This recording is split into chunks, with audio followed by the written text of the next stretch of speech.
Um, hey, Spud Guns, it's me, Art of Blood.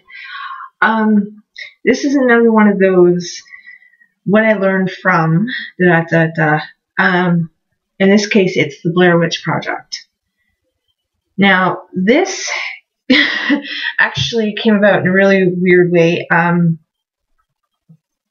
My neighbors, I was out getting the mail, and two of my neighbors were talking about the movie The Blair Witch Project, and one said he'd never seen it before, and the other one was trying to explain to him what made it such a great movie, but he couldn't do that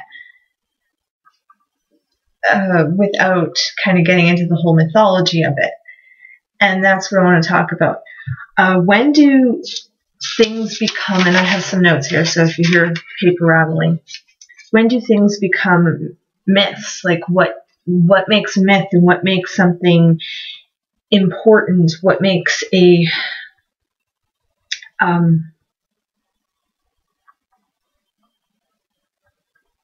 what makes it relevant to? Okay, this is not going well. Let's try this again. This movie, depending on your point of view, is either one of the greatest things on the planet or one of the worst. And it all comes down to the mythology of it. You can look at it, well, from a movie point of view, it cracked open the mockumentary and brought it to new heights. But it's also a survival movie. It's not just a horror film. It's created a genre all its own.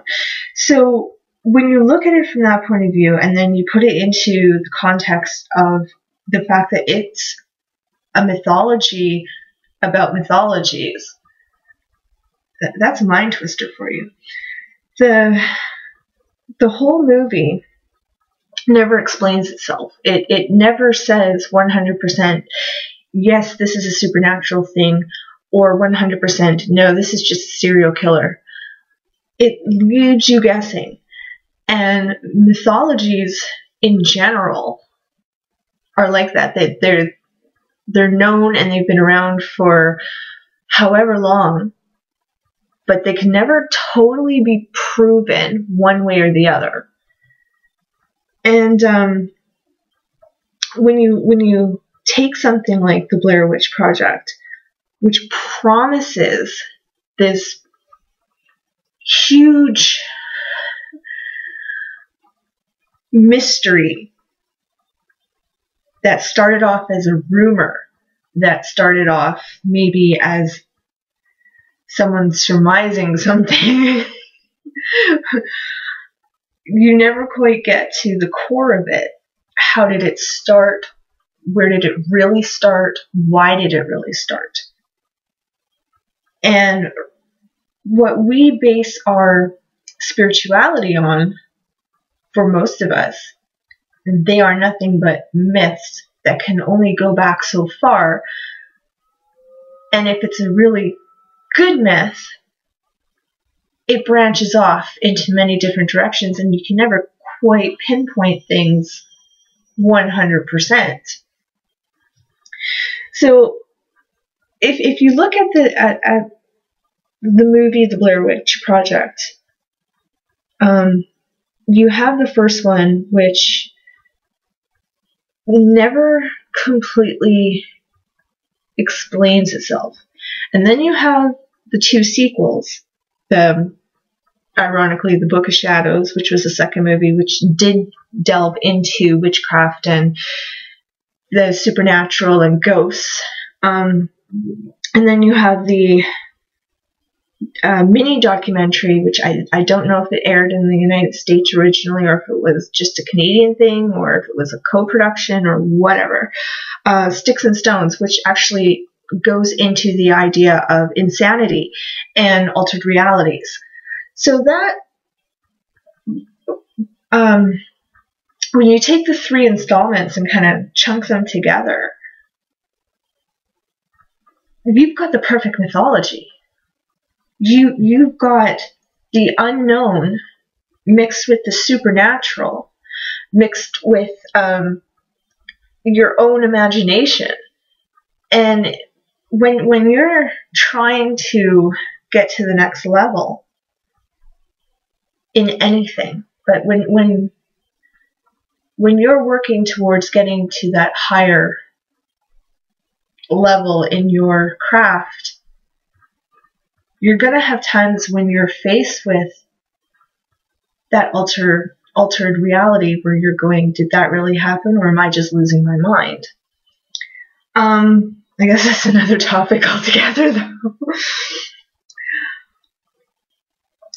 Do we create the world around us? Here's my note here. Do we create the world around us as individuals or as a group?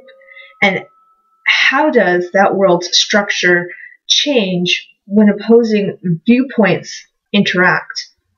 How does that myth solidify or dissolve?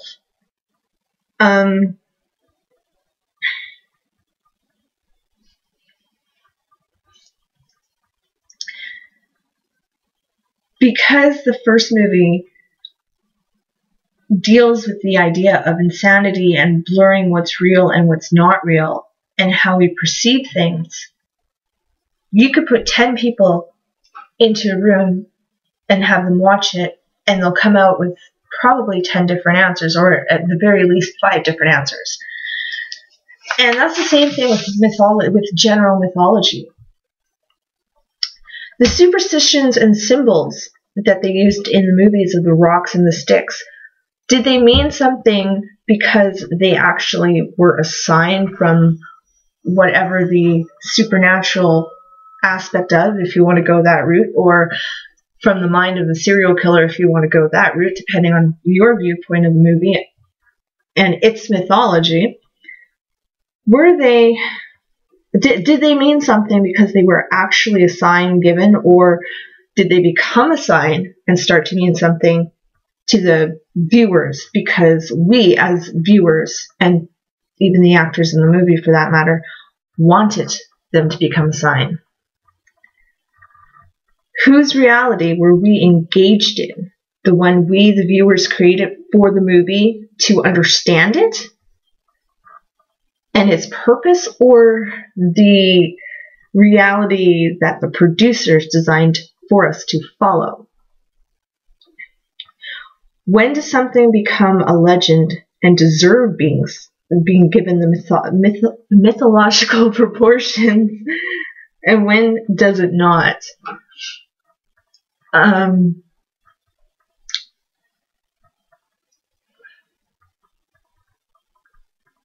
think I've just asked more questions than I've given explanations.